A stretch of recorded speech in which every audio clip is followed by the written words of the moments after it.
મોટા છોકરાને રાતના સાંયો કાળી સાંયો બહુ હેરાન કરે છે 3 વર્ષથી. એને 5 વર્ષ સુધી મારી પીરાણો આવતું હતું.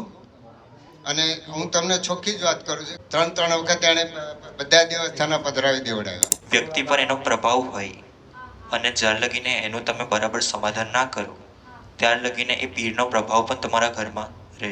અખંડ દીવો કરીએ છે, બધું ચોખ્ખાઈ રાખીએ છે, પણ કાંઈ એમાં કાંઈ ખબર જ નથી પડતી કે કયો દોષ છે આમાં. છોકરાઓ સારા થતા જ નથી, બહુ જગ્યાએ ભટકી ગયા, બહુ જગ્યાએ ભટકીને આવ્યા અમે.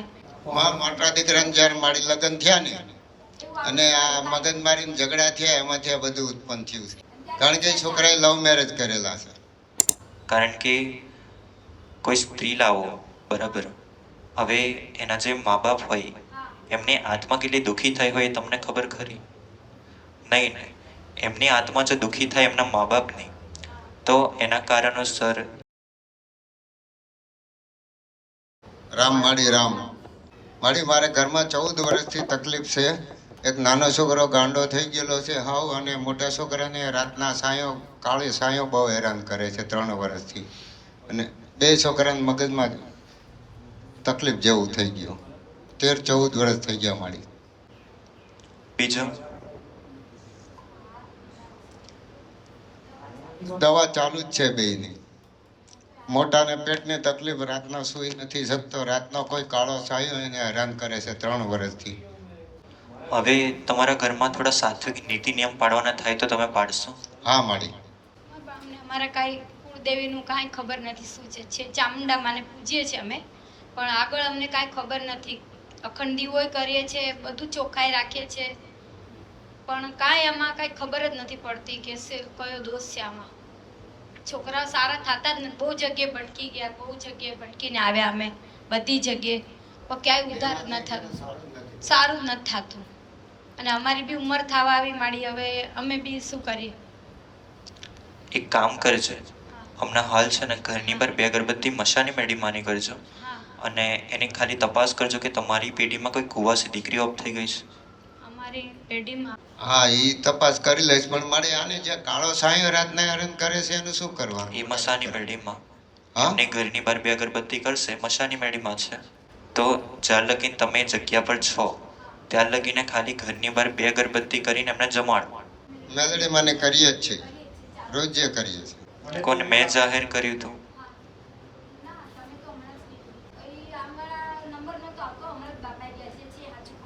એટલે ગળદી બહુ હતી, 2 વર્ષથી અમે ભટકી જ રહ્યા છે, નંબર આવતો નથી. છેલ્લે અમને ખબર પડી કાલે કે અહીંયા છે, એટલે અમે અહીંયા આવ્યા અને આ તમારા માળી દર્શન થયા અમને.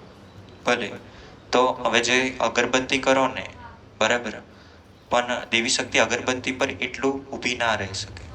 એ મુખ્ય તમને બતાવે છે કે મેં અહીંયા છું, તમે અગરબત્તી કરો છો બરાબર, પણ તમને દેવી શક્તિની ખાસ એટલી જાણકારી નથી કે કઈ કઈ દેવી શક્તિ હોય.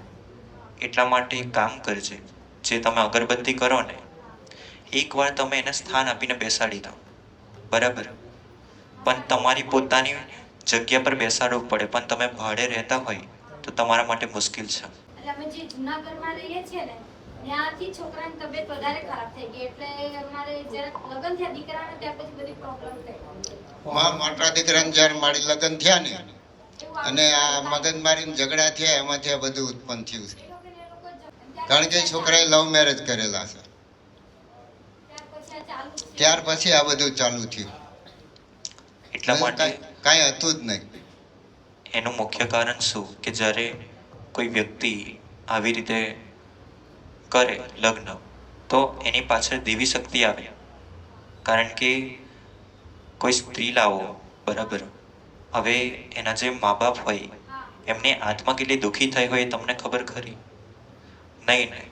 એમની આત્મા જો દુઃખી થાય એમના મા બાપની, તો એના કારણોસર એમની જે દેવી શક્તિ હોય, એમની કુલ દેવી હોય, એમની શિકુતરમાં હોય, એ તમારા ઘરમાં આવે અને એ તમારો પ્રભાવ નાખે.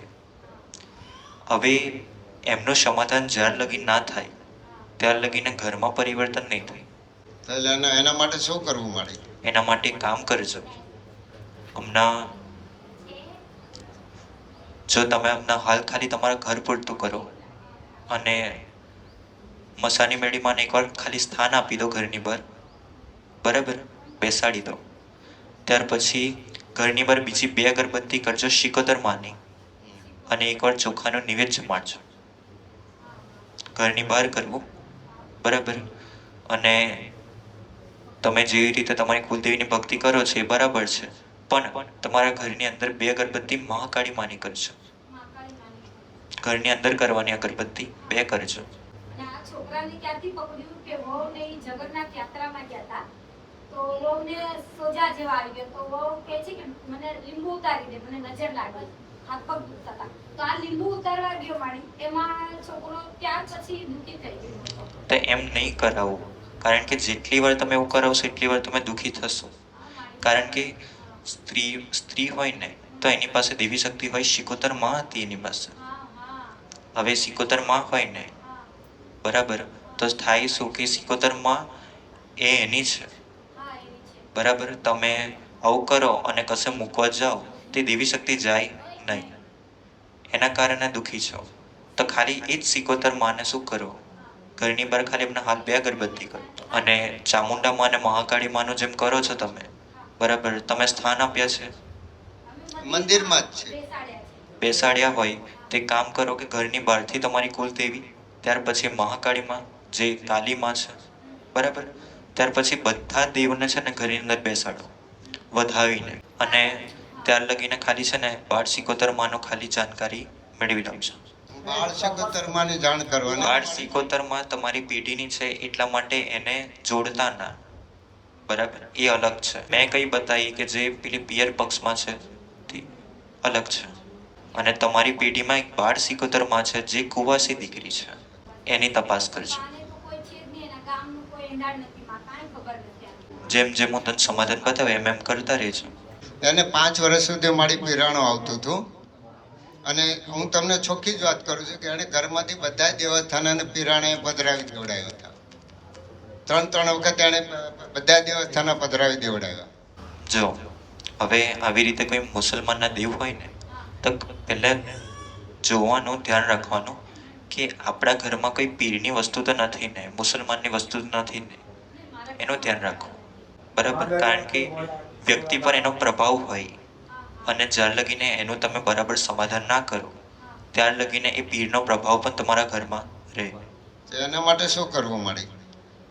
પીરને હમણાં હાલ ખાલી છે ને એની બી અગરબત્તી ઘરની બહાર કરો. અચ્છા, અમારે પેઢીને વળવાનું કાંઈ નથી ને મારી? તમારા વડીલોનું તો પછી રાખ, પણ તમને જે હમણાં હાલ દેવી શક્તિ જાહેર કરીને હા હા, એમનો ખાલી સમાધાન કરજો. અચ્છા.